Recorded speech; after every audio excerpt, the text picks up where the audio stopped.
Essa é uma batalha que não tem perdedor.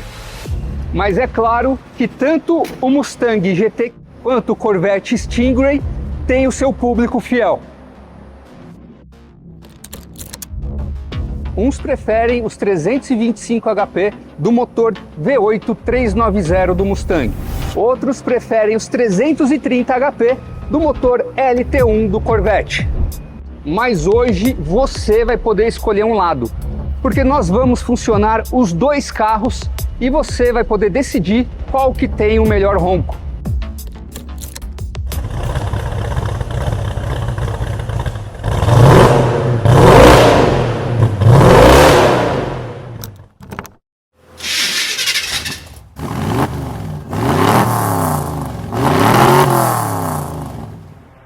Agora você pode escolher um lado.